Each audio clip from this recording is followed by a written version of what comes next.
So apparently Doug is mad. Okay. Welcome to the club, Doug.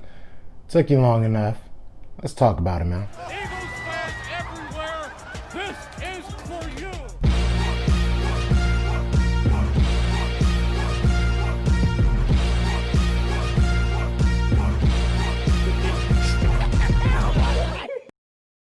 What's going on, you guys? It's your boy Joe Castro, aka Philly Fresco, and we back with another one. You know what it is. It's Philly the podcast, man. You know what I'm saying? We really out here. We really out here. The game is tomorrow. I am hype. I hope you guys are hype. But before we get into this video, I just want to ask you guys, if you do enjoy this content and you just, chilling around, haven't made that decision, please do hit that subscribe button.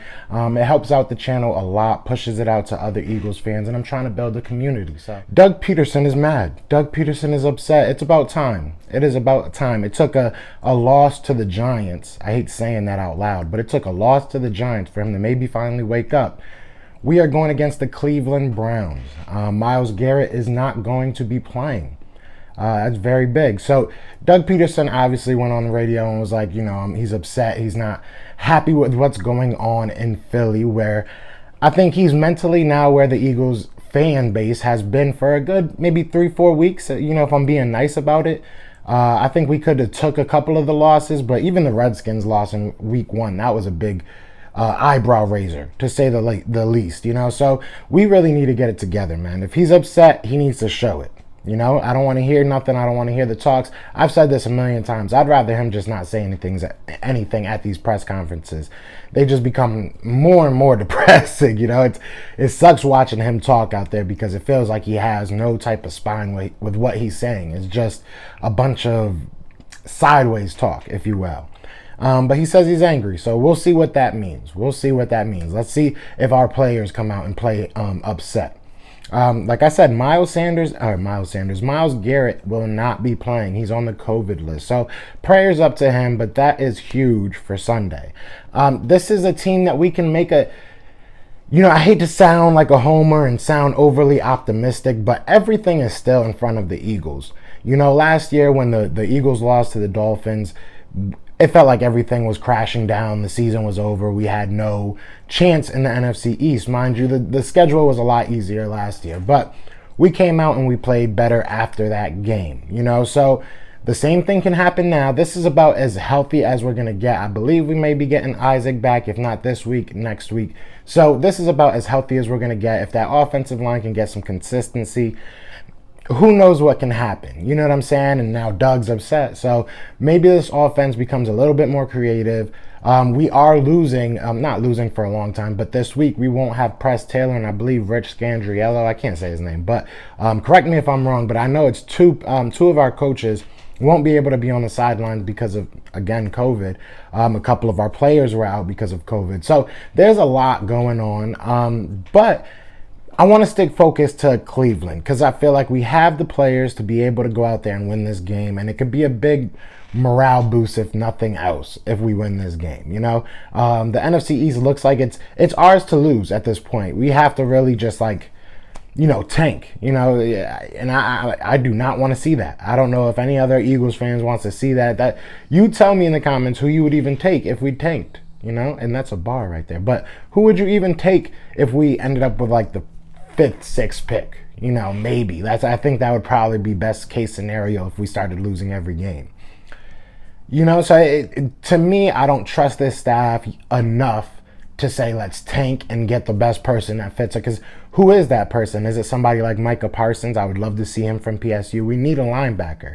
But knowing us, we would end up with like a wide receiver or maybe another quarterback, or trading down and then picking somebody that we don't really need. So there's so many good ways that things can go if we win out, if we can figure something out on offense and get some consistency going. A lot of these young guys that are going to be playing are going to be our future, so we have to get them some time. If we can get Jalen Reagor some playoff experience, that'll be huge, in my opinion. If we can get Travis Fulgham, who kind of looked a little rough last week, but so did our whole team.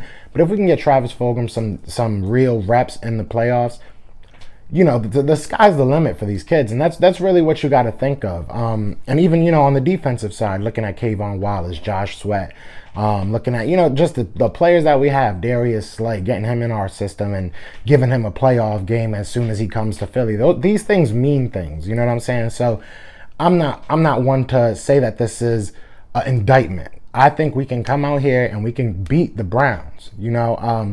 I think it will be a close game. Their offense is no joke, and our defense is sorely lacking in the run game this year, which is kind of like the opposite of what the Eagles are used to. But their run game versus our run defense is going to be huge. Can we stop that two-headed monster? And Baker has an arm, and he has legs as well. He can definitely get out the pocket, definitely scramble for a little.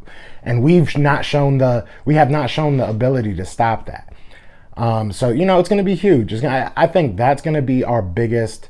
I don't even want to say weakness. I think that's going to be our biggest exposure of what they're going to try and do. They're going to try and run the ball on us, and we have to be ready. That front four has to be ready. They're very exotic in their run schemes and their blocking schemes, and we have to be ready, man. If we can win this game, and even if it's not totally convincing, if we can come out here and scrape through a win, I will feel a lot better. All right, I have to watch my Penn State Nittany Lions today, and that's how you know I'm a fan, because I know we're gonna probably lose. I know I'm probably gonna watch us go 0-5 because we have looked terrible, but I'm still gonna sit there and watch it and complain the whole time, and that's what we can do. But I think the Eagles will make us a little bit happier this week. I'm not predicting a win. I'm not predicting anything. I'm just saying we have to look better. So that's what I'm looking forward to. Let me know what you guys think. Who do you guys think is going to win? Like I said, Saturday tonight, we're going to have Philly Insider Podcast. We'll talk more about the Browns. We'll talk more about everything going on. And then tomorrow, we're doing Sunday Sports Talk, I should say. But we have a really good guest. We have my guy at Big Al from Edge of Philly Sports. So looking forward to those, you know what I'm saying? But I just wanted to come through, touch base with a little bit of everything that's going on. But yeah, like I said, let me know what's going on, man. Other than that, you know what it is. It's Fly Eagles flying. We out here. Peace.